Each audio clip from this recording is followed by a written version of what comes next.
Me and my family we flex, yeah, with the flexes, yeah, got brothers that flex, yeah. We flex at the store, we flex at the mall, we flex everywhere, we flex everywhere. Got the birds in the trap and they're flexing. Got my mama in the house and she flexing. Got my papa house and she flexing. Got my papa in the house and he flexing. Got my sisters in the kitchen and they're flexing. Au moment où je tourne cette vidéo, on est en plein automne et le temps vacille entre fraîcheur et douceur. Du coup, pour mes enfants, j'ai pas encore sorti les bons pulls d'hiver bien chauds. Je suis plutôt sweat à capuche. Et ça tombe bien parce que j'avais du tissu sweat chez moi et je me suis dit, allez, je vais l'en recoudre. Et question tutoriel, j'ai pas cherché bien loin. Je me suis aidée de la vidéo Coudre un hoodie de la chaîne Hello Supérette. Alors Hello Supérette, c'est un duo de choc composé d'Antoine et Léa qui en fait nous donne les clés étape par étape pour coudre, reproduire, customiser les vêtements de notre dressing et des accessoires de la vie de tous les jours. Alors si vous savez manier un petit peu la machine à coudre et que vous souhaitez confectionner un hoodie pour hommes, femmes ou enfants, je vous recommande cette vidéo. Alors, je vous la conseille pour la simple et bonne raison que leurs tutoriels, ce sont des explications limpides, claires, simples. Ils sont assez pédagogues. Et quand je regarde leurs vidéos, je me dis, en fait, c'est pas si compliqué. Du coup, je n'ai pas hésité à m'aider de leurs vidéos pour coudre ce hoodie pour mon fils de 3 ans.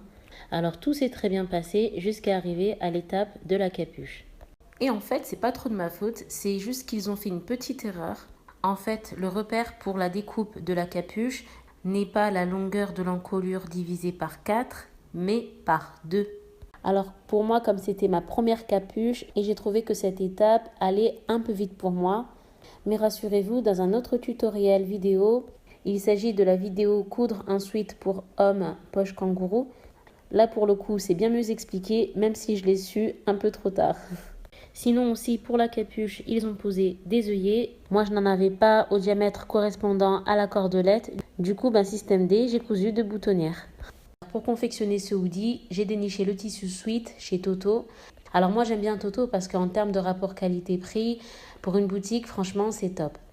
Par contre, l'inconvénient, et il y a toujours un inconvénient, c'est que il fonctionne par arrivage assez aléatoire. Donc du coup, vous n'êtes jamais certain de trouver ce que vous recherchez exactement. Donc même si vous avez du tissu de qualité, c'est vrai que parfois vous pouvez faire des choix par défaut. Soit parce que ce n'est pas exactement la couleur que vous recherchiez ou l'épaisseur que vous vouliez, enfin bref. Si vous n'avez pas la possibilité de vous y rendre, vous pourrez le trouver quasiment au même prix chez Riche Textile. Riche Textile propose les mêmes tissus parce que pour avoir comparé, je suis convaincue que ce sont les mêmes tissus. Le gros avantage avec cette boutique en ligne, c'est qu'ils proposent énormément de choix, avec une ligne de prix similaire. Donc par exemple pour ce tissu sweat à 11,95 € le mètre, en comparaison j'ai trouvé à 9,99 € chez Toto. Chez Toto il n'y avait que 3-4 coloris proposés, or chez Riche Textile j'en ai trouvé plus d'une trentaine. Donc là vraiment il y en a pour tous les goûts. En plus c'est une boutique qui est très bien notée par ses clients, avec une note supérieure à 4,5 sur 5 selon la plateforme d'avis Trusted Shops. Tout ça pour vous dire que je suis loin d'être la seule à apprécier. Sinon, pour la fermeture détachable et la cordelette noire de la capuche, je les ai trouvés au petit marché du coin. Alors c'est vrai que le marché, parfois il faut pas mal chercher, mais souvent on trouve de belles pépites pour les couturiers à prix cassé. Voilou. Alors en conclusion, je suis ravie de ma dernière cousette. J'en suis pas peu fière parce qu'on a vraiment l'impression qu'elle a été achetée dans le commerce. Donc bravo à l'équipe Hello Supérette pour leur tuto coudre un hoodie. Je ne l'ai pas montré dans cette vidéo, mais j'en ai fait d'autres versions avec d'autres modifications. Donc vraiment, si ça vous tente de coudre un hoodie homme, femme, enfant, lancez-vous, c'est franchement pas compliqué. J'espère que cette vidéo vous aura plu. Si c'est le cas, vous savez, il y a un petit pouce en bas, vous pouvez cliquer dessus et ça me ferait très plaisir. Et je vous dis à très bientôt pour une nouvelle aventure couture enfant facile. Yeah, we flexing, yeah, we flexing.